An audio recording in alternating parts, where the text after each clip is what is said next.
Grabe, totoo na ito. Ayon sa balita, sa pag-upo ni Pangulong Bongbong Marcos, tumaas ang percentage ng gold reserve sa ating bansa. Hindi ito fake news. Ang tanong ay, galing ba ito sa Marcos Gold? Bakit sobrang revolutionize ng infrastructure projects ni Pangulong Bongbong Marcos, pinakamalaki sa kasaysayan? I said, you shouldn't kill me because I'm the only one who knows where the gold is. This is a statement of BSP. The country's gross international reserves, or GIR, including gold, are held and managed solely by the BSP for the foreign exchange requirements of the country. When BSP sells gold, the proceeds revert to and stay within the GIR. Last year, GIR rose to $106.3 billion from $103.8 in 2023. Similar to other central banks, BSP maintains a portion of its reserves in gold as part of the country's GIR, mostly to hedge against offset movements in the market price of other assets.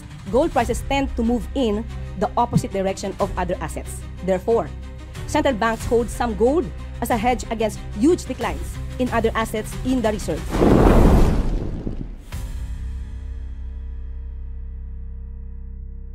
Ginto ng Pilipinas, biglang tumaas. Pero teka, baka hindi mo pa alam ang tunay na dahilan at huwag kang magmadali.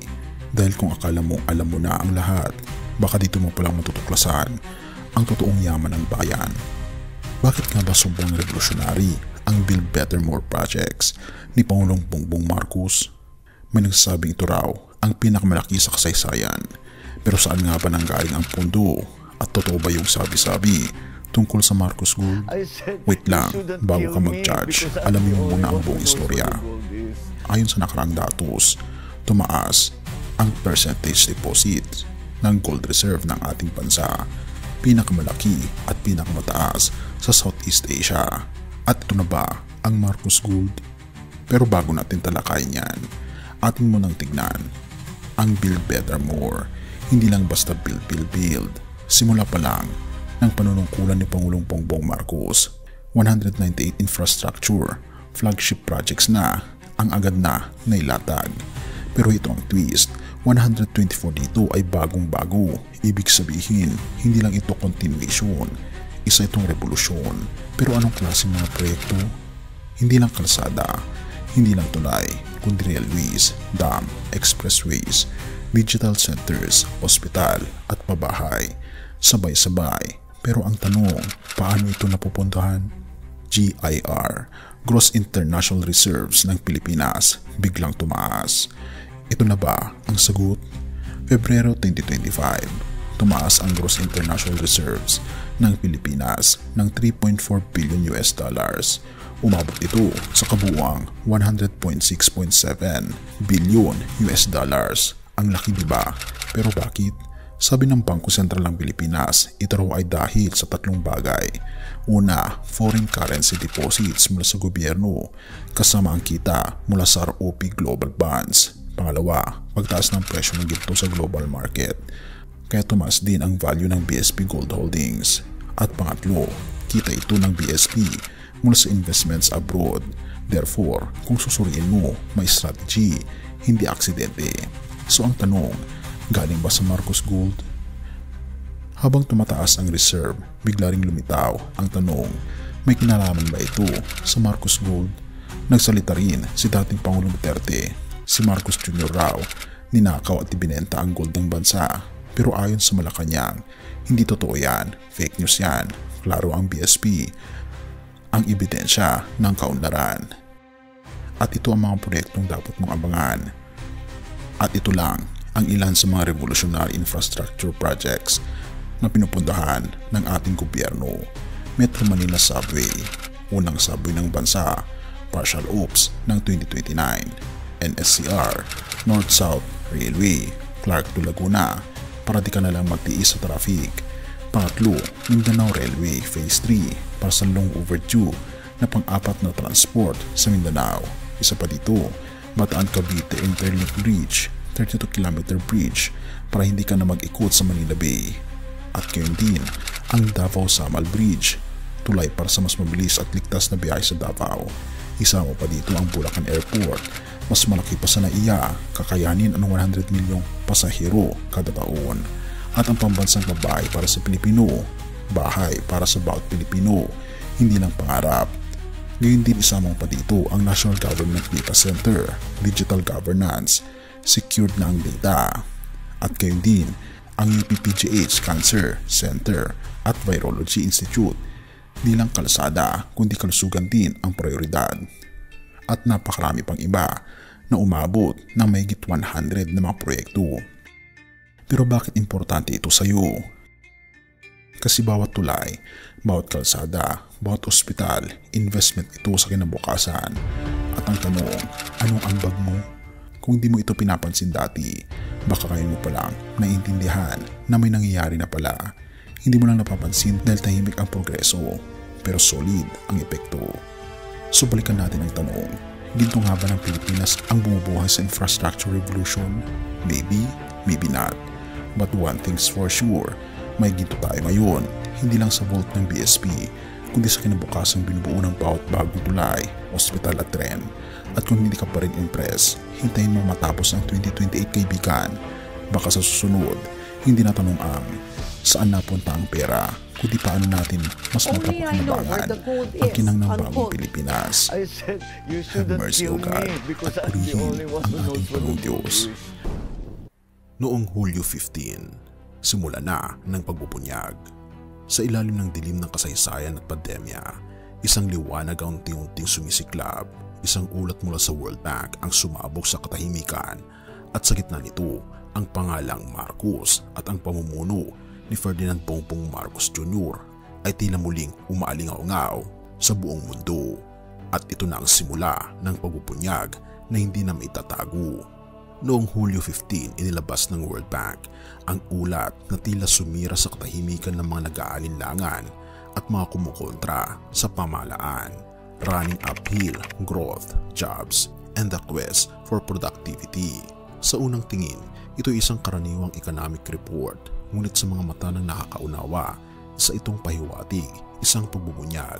Ang Pilipinas, ayon sa World Bank, ay nangungunang tagaganap sa Asia. Wika ni Socio-Economic Planning Secretary Arsenio Balisican. Hindi raw ito aksidente, ito raw ay bunga ng mga reformang pinaghirapan, mga reformang inilatag ng administrasyon ni Pangulong Marcos Jr.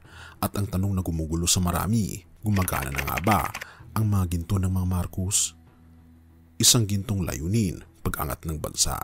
Ipinapakita sa ulat na bumaba ang antas ng kahirapan mula 18% noong 2021 sa 15.25% noong 2023. Ang unemployment rate 4.3% na lamang, mas mababa pa sa inaasahan ng gobyerno. Bawat bilang, bawat porsyento, tila isang kodigo na dahan-dahang nagsasalaysay ng pagbawi at pagbangon. Hindi aksidente ang mga tagumpay na ito, muling diin ni Balisacan. Ito'y bunga ng matalinong pulisiya, makabagong teknolohiya at lideratong may malinaw na pananaw para sa kinabukasan. Mula sa mabilis patungong mas mabilis at matagalang pag-unlad. Ayon kay World Bank lead economist Gonzalo Varela, ang Pilipinas ay dumoble ang GDP sa loob lamang ng 30 na taon, ngunit hindi pa sapat ang susi, human capital, productivity at tapang na palitan ang luma at makalumang sistema. Parang eroplanong may isang engine pa lang ang bansa, wika ni Varela. Kailangan ng gamitin ang buong makina, ang sipag, talino at husay ng Pilipino. Sa mga hindi nakakaalam, sa pagitan ng mga linyang ito, tila sinasabi ng mundo, Pilipinas, gumising ka, panahon mo na. At dito pumapasok ang susi sa pandaigdigang ekonomiya. Tayo ay nakahanda. Tila isang patak ng liwanag sa dagat ng kaguluhan. Sa geo-economic landscape, ang Pilipinas ay nagsisilbing huwaran. Habang ang ibang bansa ay nag-aalinlangan, ang Pilipinas ay lumalaban. Sa pumuno ni Pangulong Bongbong Marcos, ang mga balakid ay ginagawa ng tulay. Bawat piso ay dapat may balik sa tao. Pahayag ni Balisican. Tila itong panata, isang pangakong hindi lang para sa statistika, kundi para sa bawat Pilipinong nangangarap. At ang tanong ng marami, gumagana na nga ba ang ginto? Habang lumalakas ang ekonomiya, dumarami ang haka-haka. Ang mga yaman bang itinatago noon ay unti-unti nang inilalabas para sa bayan? Hindi pinangalanan ng World Bank, ngunit resulta, tila kapansin-pansin. Ang mga proyekto, ang mga reforma, ang mabilis na pagbangon, tila sinasabi na may pinanggagalingan itong lakas, at kung ito man ay mula sa makasaysayang kayamanan o mula sa bagong liderato, hindi natin alam. Isang bagay ang malinaw, ang Pilipinas ay muling bumabangon. At ito ang dakilang mensahe. Ito'y simula pa lamang.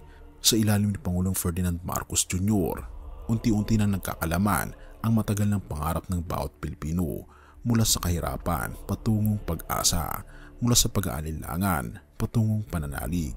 At kung may ginto man na ngayon ay gumagana, ito ay ang ginto ng pagkakaisa, ng pananalig sa ating Panginoong Diyos at ng tapang para mangarap muli.